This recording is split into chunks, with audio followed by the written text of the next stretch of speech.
Nous sommes toujours avec nos invités. Il s'agit de Véronique Go-Beleg, qui est joueuse donc, en activité, Lyon Indomptable également. Et puis il y a également Dorette Elanguet qui, elle, a bien décidé d'aller finir sa carrière en tant qu'entraîneur du côté de Poissy, en France, en banlieue parisienne, dans le 78. Si vous connaissez bien la région parisienne. Et puis c'est une ancienne Lyon. Et puis nous avons toujours aussi Gaël qui est avec nous. Alors, vous savez ce que Gaël a fait? Je vais vous dire juste après la virgule. Gaël, il manque que les gants de boxe. Hein? Il manquait que les gants de boxe. En fait, ce lundi 21 novembre, lors des conférences de presse d'avant-match, les joueuses se sont envoyées des pics à tout va. Et j'ai pu capter quelques images, notamment des déclarations de la joueuse Thembi Gatlana de l'Afrique du Sud et de Gabrielle Abou-Diongene du Cameroun. Je vous laisse regarder, c'est chaud. Hein. Demain, nous allons utiliser le public camerounais pour avoir encore plus de motivation. Car oui, rien de mieux que de battre une équipe devant ses propres supporters.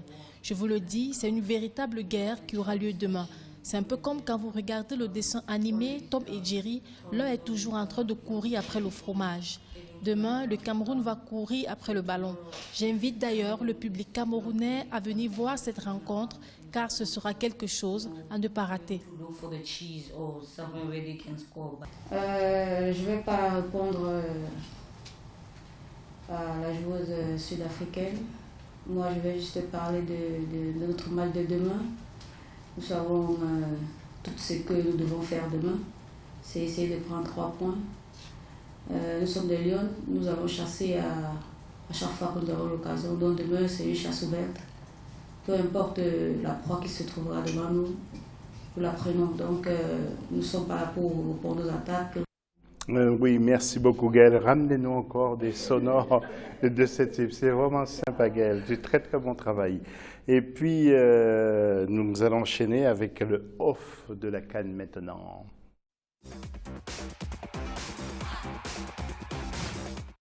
Voilà, c'est une grosse équipe qui travaille pour vous sur cette CAN féminine. Et justement, Viviane Baoken a pris sa caméra et est allée voir la capitaine de l'équipe sud-africaine qui parle de l'amateurisme toujours dans ce football féminin sud-africain. Écoutez ce qu'elle dit. Il y a aujourd'hui en Afrique du Sud de plus en plus de jeunes filles talentueuses, mais il n'y a pas assez de mesures prises pour ces jeunes filles. Aujourd'hui, on attend beaucoup de l'Afrique du Sud dans le football féminin. Nous sommes arrivés à aller déjà 2 fois aux Jeux Olympiques, certes, mais nous avons encore beaucoup à faire si nous voulons remporter la compétition. Et même si les Banyana s'en sont bien sortis au cours des Jeux Olympiques, nous devons désormais aller de l'avant avec pour objectif de former une équipe de professionnels au niveau national. Voilà, j'aime bien la coupe des joueuses, hein. C'est sympa. Alors, oui. La coupe des joueuses, qu'est-ce que vous entendez par là? Oui, mais bon, non, j'aime bien la coupe de cette joueuse sud-africaine. Alors, je voulais vous demander, pour être plus sérieux quand même, il y a beaucoup d'amateurisme sur le continent. À quand le professionnalisme? Par exemple, vous allez changer de club. Je ne vais pas vous demander si vous allez avoir dans votre nouveau club un gros salaire, si ce transfert va être cher payé.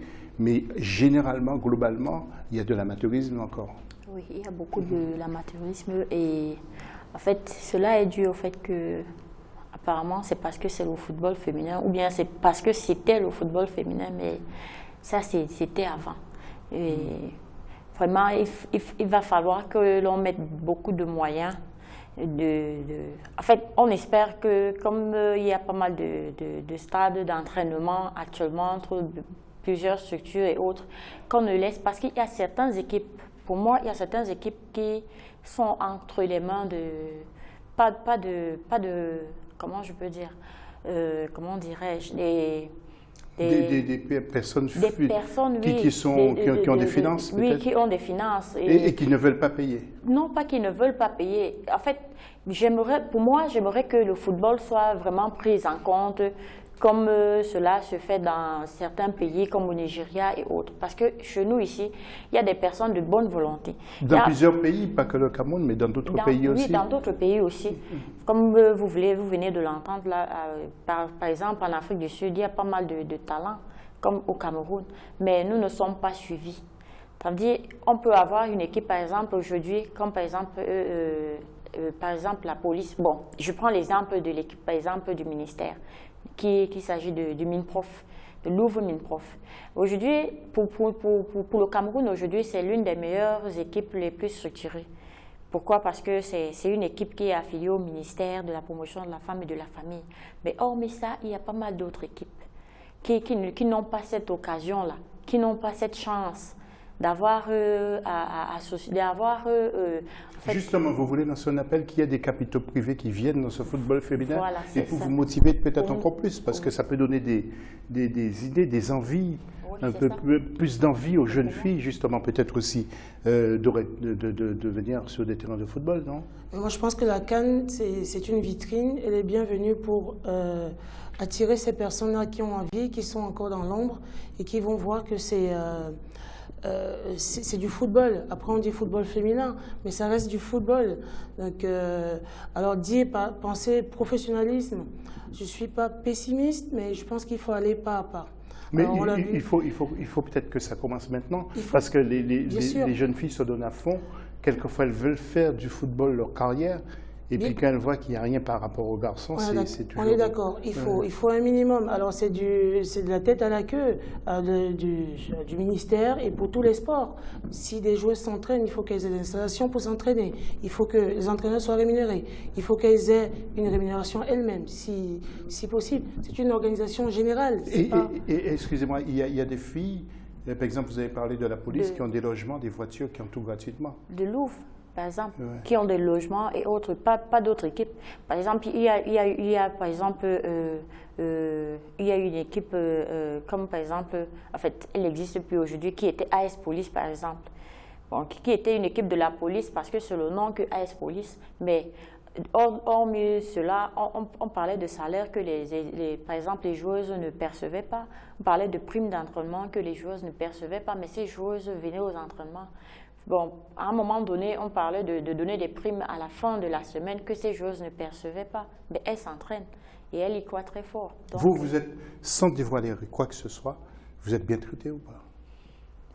Moi, personnellement, je suis bien traitée parce que je m'y force à l'être. En dehors du fait que je joue au football, je suis coiffeuse.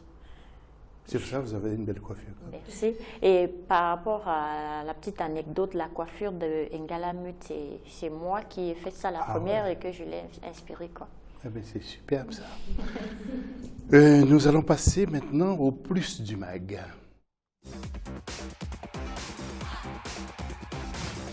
Et nous poursuivons notre série sur le football féminin sur le continent. Cette fois, nous allons partir au Mali. Au Mali, le football féminin suscite de plus en plus de l'intérêt chez les jeunes filles. Avec 29 clubs, dont 21 actifs, le football féminin malien compte à nos jours environ 500 licenciés. Le football féminin mobilise les supporters. Awa Sangaré Pecos, ancienne gloire du foot féminin, se rappelle toujours de l'époque où jouer au football n'était réservé qu'aux garçons. On veut imiter les garçons, comme dans les autres pays qu'on fait.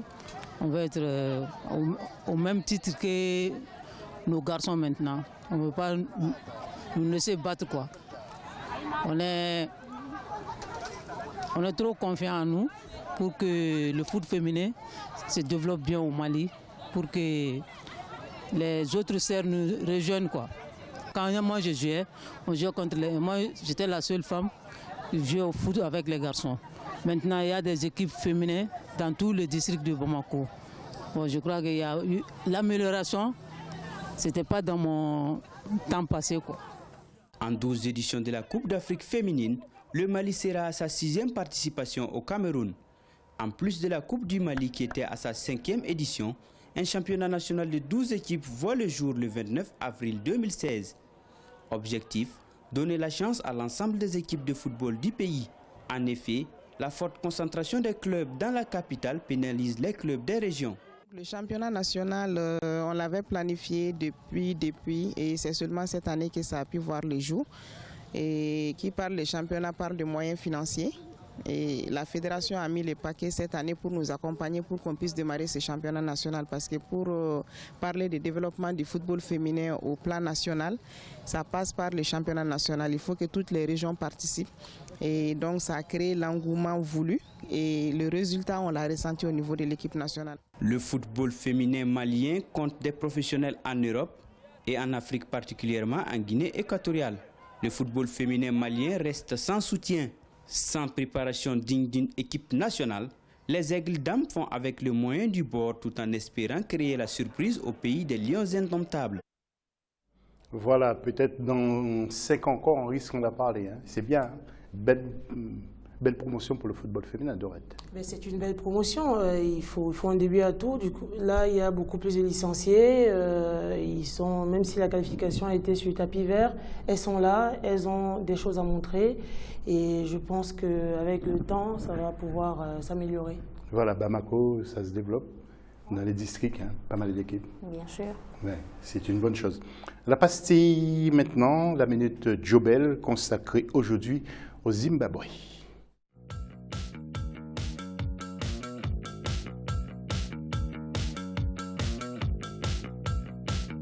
Le Zimbabwe a sa 4e participation, mais en CAN, le Zimbabwe ne s'est pas qualifié pour la Coupe du Monde. Et le Zimbabwe, je pense que les autres devront se méfier dans la mesure où on sait quel est le tempérament du sportif anglophone au départ. Ce sont des gens qui ne doutent pas beaucoup. Et chez les filles, c'est un tempérament un petit peu décuplé parce que, contrairement à ce qu'on pourrait penser, les jeunes filles ne connaissent pas beaucoup le doute quand elles arrivent à ce niveau-là. Et puis aussi, il n'y a que dans la zone du Zimbabwe, dans la zone australe, il y a une grosse organisation du football féminin, donc il y a des équipes, il y a une grosse motivation et ça va certainement jouer dans ce groupe. À voir l'Afrique du Sud et le Zimbabwe, il y a quelque part une espèce de dynamisme régional qui pourrait se terminer en rivalité régionale.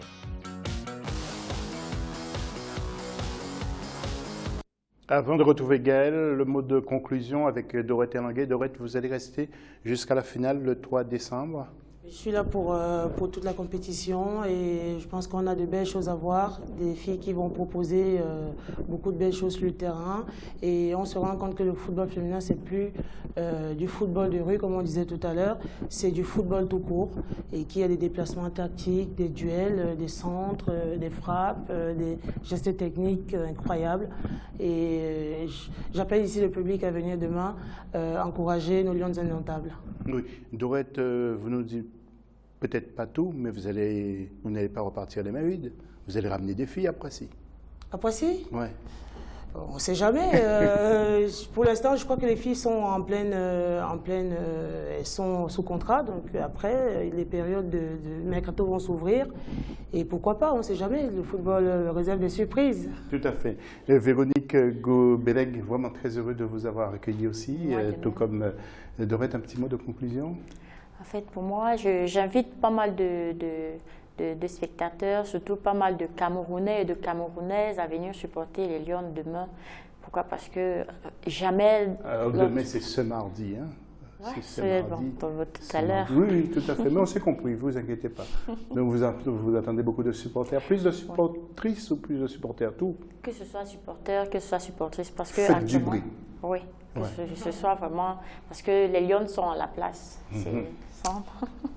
Merci mesdames d'être passées. Juste après ceci, Gaël Onana pour la conclusion.